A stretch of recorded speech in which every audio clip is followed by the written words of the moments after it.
Hey there, sports history fan. This is Arnie Chapman of the Football History Dude podcast, and I'm stopping by this show real quick to tell you about a couple of cool giveaways that we have going on here at the network. Both are autographed books covering various topics of the NFL. The first is The Point After: How One Resilient Kicker Learned There Is More to Life Than the NFL by ex-NFL kicker Sean Conley. It goes over his unique experience as a walk-on kicker at the University of Pitt after never playing high school football. And then it gets into some of his time playing for NFL teams and so much more beyond the gridiron. The other is from author Kevin Bryant. His book is titled Spies on the Sidelines: The High-Stakes World of NFL Espionage.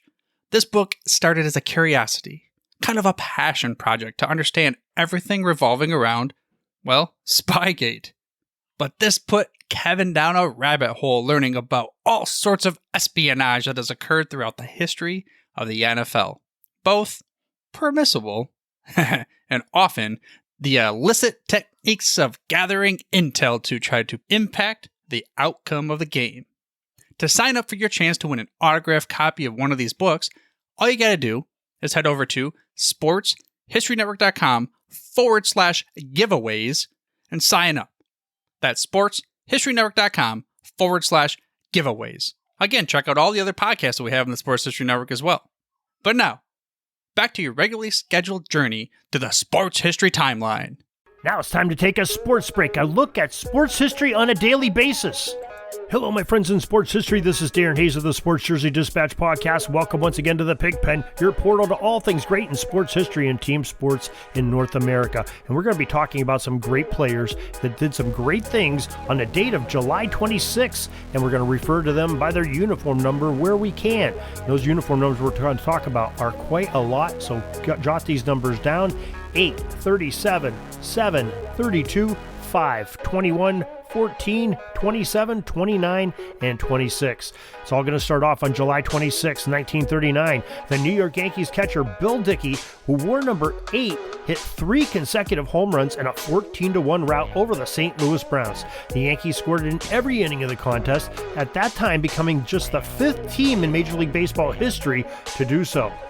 And on July 26, 1948, sad story here, the Babe Ruth story premieres on the silver screen, and with it, its star, deathly ill, Babe Ruth, made his last public appearance in front of appreciative fans at that debut. In July 26, 1950, Brooklyn Dodgers Jim Russell, number 37, was the first to switch hit a pair of home runs twice in a game. In July 26, 1952, Mickey Mantle, number 7 of the New York Yankees, hit his very first grand slam of his career. We've talked about him in days past, about him and his grand slams. In July 26, 1957, that same number 7, Mickey Mantle, hit career home run number 200. What a milestone for him. A couple things from Mickey Mantle, 1952 and 1957. July 26, 1959, Chicago White Sox Larry Doby, old number 32, played in his final Major League Baseball game. Doby retired from baseball together in 1962, some 3 years later, after playing for the Chunichi Dragons in Japan. July 26, 1962, Milwaukee Braves Warren Spahn, number 21, set a home run record for pitchers when he smacked the 31st wall clear of his career over that right field fence. Now, the Braves used it for a 6-1 victory over the New York Mets on this day.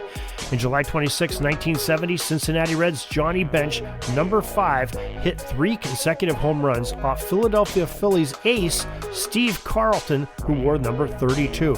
And Steve Carlton was no easy pitcher to get a hit off of. When you can smack 3 home runs in one game, you know you're doing well, so old number 5 was. And speaking of number 5, Johnny Bench, on July 26, 1978, he hit his 300th career home run on this date. The 2-run shot in the 4th was no avail as the New York Mets pounded the Reds 14-3.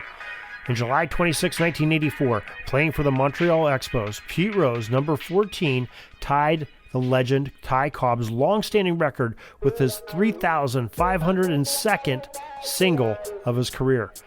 July 26, 1987, Catfish Hunter, who wore the number 27 for much of his career with the A's and number 29 with the Yankees, Billy Williams, who wore number 26 for most of his career with the Cubs, and Ray Dandridge, who played for a variety of teams in the Negro Leagues, were all inducted into the Baseball Hall of Fame in Cooperstown.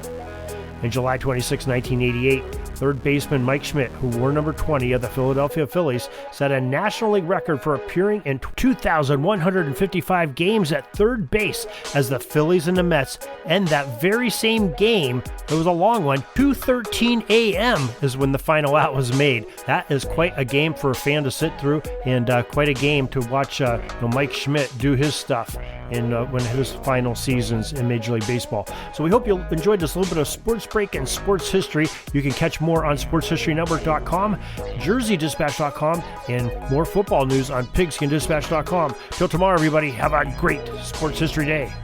Sorry, but my pitching coach just called timeout and he's coming out to the mound. I think I'm going to get yanked for a reliever. We'll see you back tomorrow for some more great sports history on Sports Jersey Dispatch Podcast.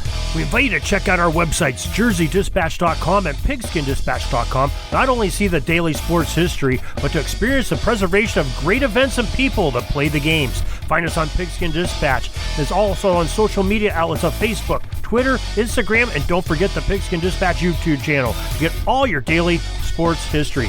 Pigskin Dispatch is happy to be associated with the Sports History Network, the sports headquarters of yesteryear, found at sportshistorynetwork.com. This podcast is part of the Sports History Network, your headquarters for the yesteryear of your favorite sport. You can learn more at sportshistorynetwork.com.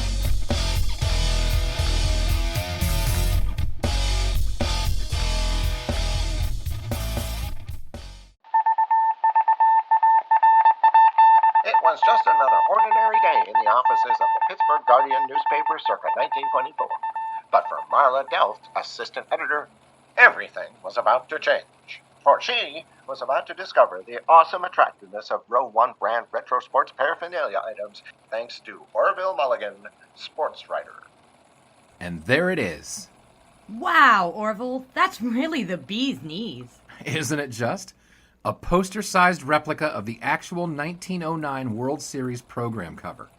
I can see that. But where did you get it? And where'd you get it framed?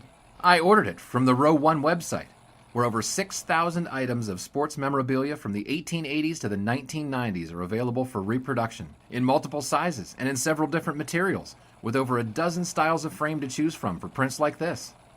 Well, I'm sure Mr. Delft would love to put up more of these in the office. But I'm equally as sure they're beyond this newspaper's budget. Not at all, my dear Marla. See for yourself. Go to sportshistorynetwork.com/row1. sportshistorynetwork.com/row1. Oh my, these are good prices. Oh, and look at this stuff.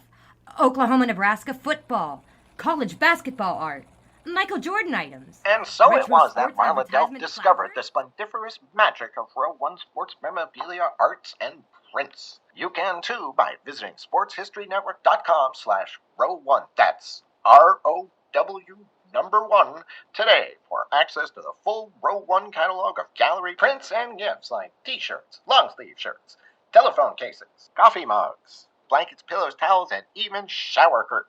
Act today for 15% discount off all prints with coupon code SHN15 and 20% off all other items with coupon code SHN20 at checkout.